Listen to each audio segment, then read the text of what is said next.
Hello students, good morning. जैसा कि हम लोग फ्राइड के लाइफ के बारे में चर्चा कर रहे थे, उसमें हमने जो सम्मोहन विधि को छोड़ने के 4 कारण की चर्चा तक हम लोगों ने चर्चा किया था कि फ्राइड ने मेथड ऑफ फ्री एसोसिएशन को अपनाया और हिप्नोसिस मेथड जो कि ब्रूअर के साथ मिलकर इन्होंने टेक्निक बनाई थी उसको इन्होंने त्याग दिया। यहाँ तक हमने पिछले क्लास में जो कि बीए पार्ट 3 ऑनर्स के paper 6 group A system of psychology में पढ़ाया जाता है में चर्चा की थी। अब उसको आगे बढ़ाते हुए फ्राइड के जीवन के कुछ और अंशों को हम लोग देखेंगे तो पाएंगे कि 1896 में फ्राइड तथा ब्रूअर ने पेशेवर असहमति हो गई। दोनों में आपसी तालमेल का अभाव पाया गया और असहमति हो गई। ब्रूअर से अलग होकर 1887 में बर्लिन के एक चिकित्सा शास्त्री विलियम फिल्सी से उनका संपर्क स्थापित हुआ।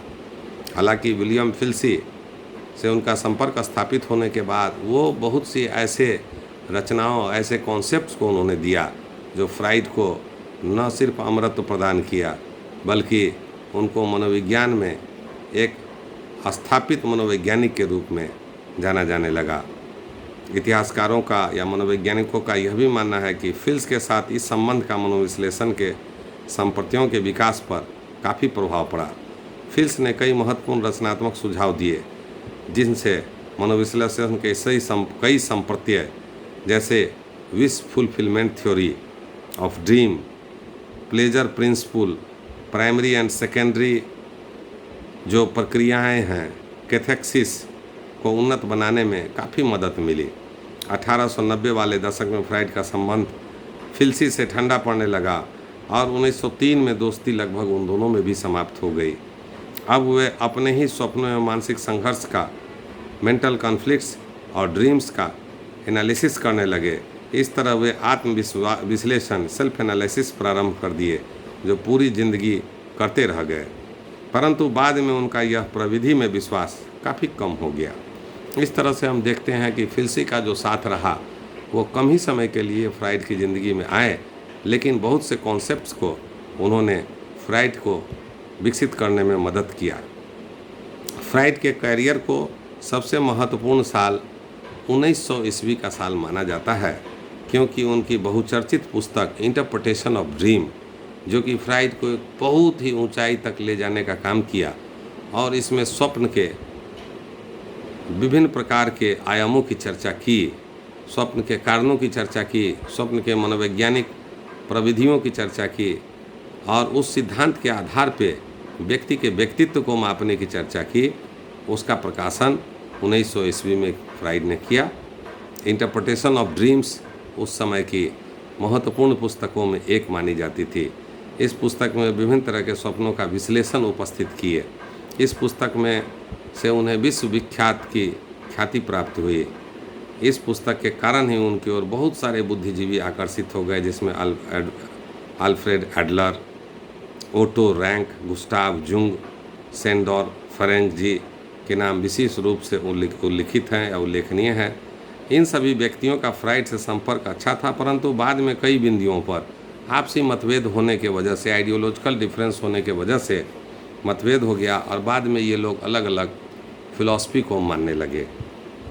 फ्राइड के विश्वविख्यात होने का एक उत्तम पहचान अमेरिका के मशहूर मनोवैज्ञानिक G.S. हॉल द्वारा 1909 में क्लार्क विश्वविद्यालय में आकर मनोविश्लेषणवाद पर व्याख्यान दिया भी माना जाता है। इस आमंत्रण में फ्राइड के साथ जुंग, ब्रील, जोन्स एवं फेरेंगी भी आए। फ्राइड के अलावा जुंग ने भी मनोविश्लेषण पर अपने विचार व्यक्त किए। व्याख्यान के दौरान टीचनर, J.M. कैटल तथा विलियम जेम्स आदि भी उपस्थित थे। तो इतने महान महान मनोवैज्ञानिकों के बीच आकर फ्राइड ने अपने विचार जो है खासकर साइको एनालिसिस पर स्ट्रेस देते हुए प्रस्तुत किया। यह अपने आप में एक इतिहास ही है। परंतु फ्राइड अमेरिका से तुरंत वापस लौट गए क्योंकि वास्तव में अमेरिका में यह रहना चाहते थे, लेकिन चूंकि वहाँ का खान पान, रहन सहन इनको सूट नहीं करता था और इनके वजह से इनका पेट अक्सर खराब रहने लगा, शारीरिक स्थिति खराब होने लगी। तो इस स्थिति के वजह से फ्राइड जो है अमेरिका से वापस आ गए और बाद में फिर जुंग ही अमेरिका गए और मनोविश्लेषण पर आगे का व्याख्यान दिए। वे अमेरिका से ही फ्राइड को अमेरिकन मनोवैज्ञानिकों के विचारों से सूचित करते रहे। मतलब जुंग एक सेतु का काम कर रहे थे अमेरिका के मनोवैज्ञानिकों और फ्राइड के बीच, और दोनों के विचारों का आदान प्रदान करने के लिए जुंग एक सेतु का काम कर रहे थे। अमेरिकन मनोवैज्ञानिक मनोविश्लेषणवाद का आम स्वागत किए, परंतु मनोविश्लेषण में जो यौन शब्द था और सेक्स शब्द की बात फ्राइड बोलते थे उसका उन्होंने विरोध किया। हालांकि फ्राइड का जो कॉन्सेप्ट सेक्स को लेकर था वह बहुत ही व्यापक था। सेक्स शब्द से उनका अर्थ वह शब्द से था या उस विचारधारा से था जिसमें किसी भी कार्य को, किसी भी स्थिति से व्यक्ति को संतुष्टि मिलती हो, वह सेक्स कहा गया। और जबकि उस समय की परिस्थिति के अनुसार इनके बातों का बहुत ही विरोध हुआ। खासकर अमेरिकन मनोवैज्ञानिकों के विचार काफ़ी असहमत इनके विचार से थे। इससे यूंग तथा फ्राइड के विचारों में भी अंतर बढ़ने लगा तथा 1914 में दोनों मनोवैज्ञानिकों के बीच पूर्णतः अलगाव हो गया, अर्थात जुंग के विचार और फ्राइड के विचार में काफ़ी अंतर आने लगा। फ्राइड के एक शिष्य साथी अल्फ्रेड एडलर पहले ही फ्राइड से अलग हो चुके थे। इस तरह देखा जाए तो दोनों जो उनके शिष्य थे, दोनों ही उनके जो सहपाठी थे, वो फ्राइड से अलग होते गए। यद्यपि यह भी सही है कि फ्राइड के पेशेवर सहकर्मी उनसे एक एक करके आप शुरुआत से देखिएगा तो पाइएगा कि अलग हो रहे थे, फिर भी फ्राइड की छवि इसमें कोई धूमिल नहीं हुई। वह अकेला ही व्यक्ति विभिन्न तरह की क्रियाओं में मस्त रहा और रोज़ नए नए आयामों को देता रहा। 1923 में फ्राइड के मुंह में कैंसर होने का पता चला, जिसके मूल कारण उसके द्वारा ज़रूरत से ज़्यादा चुरूट या सिगार पीना समझा गया। 32 मेजर ऑपरेशन होने के बाद उनका जो स्थिति था वह दिनों दिन खराब होता गया और शारीरिक रूप से काफ़ी रुग्ण रहने लगे और जीवन के अंतिम वर्षों में उन्हें काफ़ी शारीरिक पीड़ा भी होती रही। 1933 में हिटलर ने जर्मनी का सत्ता अपने हाथ में ले लिया और यह स्पष्ट कर दिया कि हिटलरवाद में फ्राइडवाद नहीं चलेगा। इस तरह से फ्राइडवाद का हिटलर या नाजी लोग काफ़ी विरोध करते थे। 1933 में बर्लिन में फ्राइड के सारे पुस्तक एवं हस्तलिपियों को हिटलर ने जला डाला। हिटलर फ्राइड के विचारधारा से इतने रुष्ट रहते थे कि उनके विचारों को, उनके किताबों को, उनके सारे हस्तलिपियों को ही जला डाला और वो उन पर एक तरह का प्रतिबंध लगा दिए। और 1938 में नाजी ने ऑस्ट्रिया पर पूर्ण कब्जा कर लिया तथा फ्राइड के घर को सैनिकों द्वारा घेर लिया गया एवं उन्हें नज़रबंद कर दिया गया। बाद में फ्रांस उस समय के अमेरिकन राजदूत के बीच बचाव से फ्राइड को वियना छोड़कर लंदन जाने का आदेश मिला और जाने के पहले उनसे जबरन एक पत्र पर दस्तखत कराया गया, जिसमें फ्राइड ने यह स्वीकार किया या लिख के दिया कि हमारे साथ नाजियों ने कोई बुरा सलूक नहीं किया है। इस तरह से फ्राइड का जो अंतिम समय था वह काफ़ी कष्टकर था। लंदन पहुंचने पर उनका भव्य स्वागत किया गया, परंतु तुरंत ही उन्हें रॉयल सोसाइटी का सदस्य भी सम्मानजनक तरीके से दिया गया। इस अवधि में वह अपनी अंतिम पुस्तक मोजेज एंड मोनोथिज्म का प्रकाशन किया। 23 सितंबर 1939 को वो चिर निद्रा में चले गए और उनकी मृत्यु हो गई।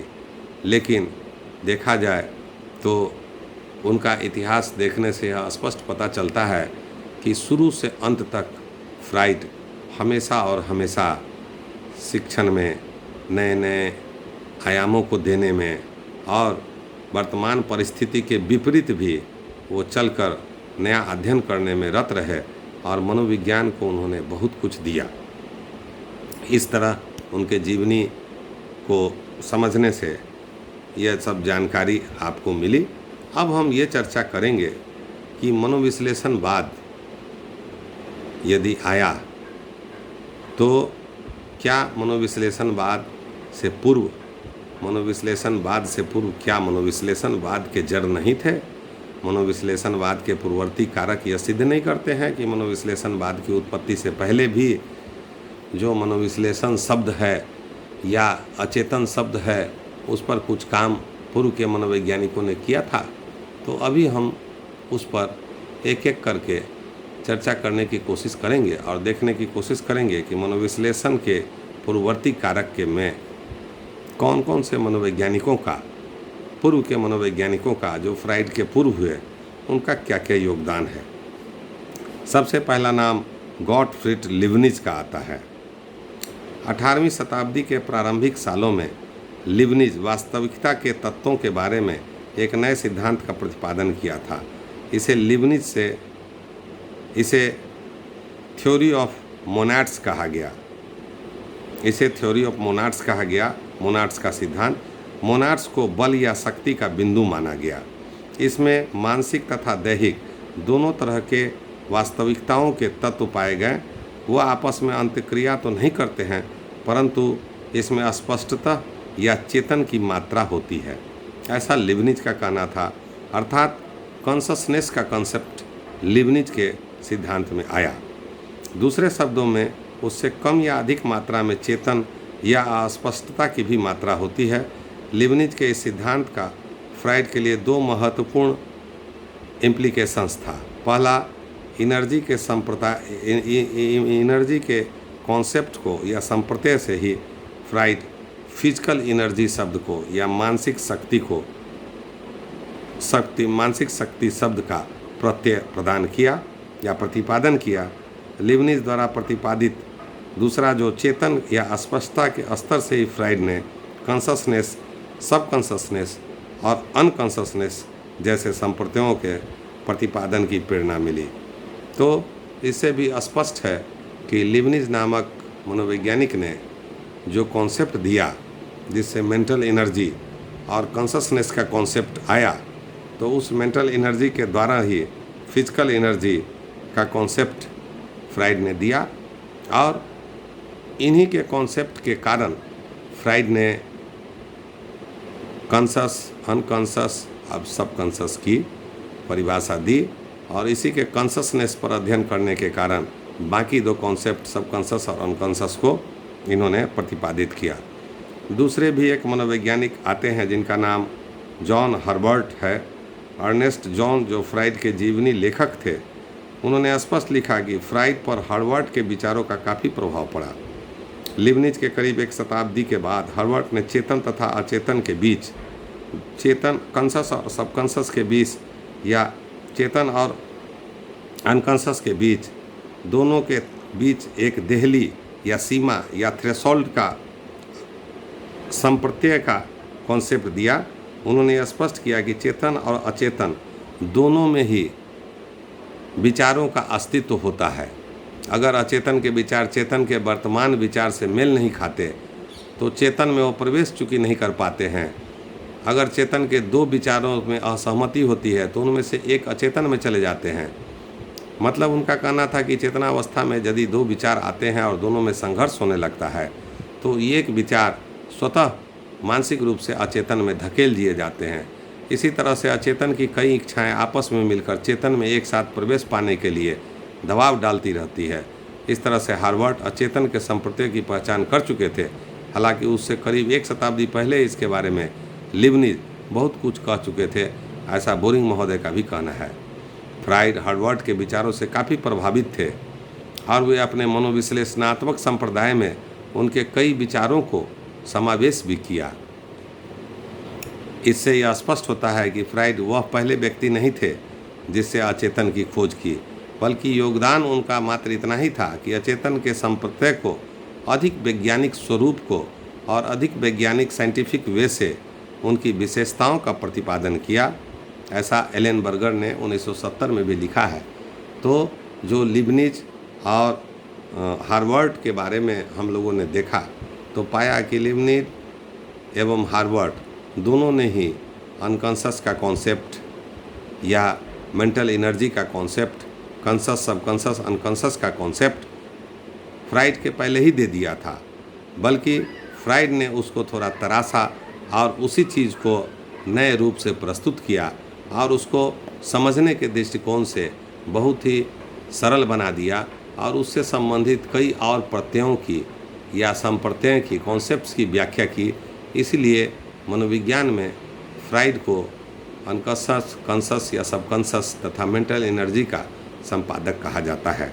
लेकिन सच तो यह है कि वह लिबनिज और हर्बर्ट ही थे जिन्होंने सर्वप्रथम इन विषयों पर काम किया था, जिसके आधार पे साइको एनालिसिस डेवलप हुआ। अब हम नेक्स्ट क्लास में देखेंगे कि और कितने कौन कौन से मनोवैज्ञानिक हुए जिन्होंने मनोविश्लेषणवाद के उत्पत्ति में फ्राइड के पूर्व बहुत से कॉन्सेप्ट दिए थे, जिससे यह माना जाता है कि उसकी जड़ पहले ही खोदी जा चुकी थी, उसका अध्ययन पहले ही किया जा चुका था। बल्कि यूँ समझे तो फ्राइड महोदय ने ही उन पुरानी चीज़ों में ओल्ड इज गोल्ड करके प्रस्तुत किया। और यह भी कहा जाता है कि ओल्ड वाइन इन न्यू बोतल, मतलब शराब तो पुरानी ही थी लेकिन नए उस बर्तन में उसको परोसा गया था, जिसके वजह से वह काफ़ी सुंदर तरीके से परोसा गया था। तो फ्राइड ही वह व्यक्ति थे जो हर्बर्ट और लिबनिज आदि पुराने मनोवैज्ञानिक के विचारों को समझा और उनको काफ़ी सरल तरीके से लोगों तक पहुंचाया। इसीलिए फ्राइड की महत्ता बढ़ जाती है। तो अब नेक्स्ट क्लास में हम देखेंगे कि और कौन कौन से मनोवैज्ञानिकों ने फ्राइड के विचारधारा के पूर्व अपनी किस तरह की विचारधारा दी थी। आप लोग इसको पढ़िएगा, हम लोग नेक्स्ट क्लास में फिर डिस्कशंस करेंगे। बहुत बहुत धन्यवाद।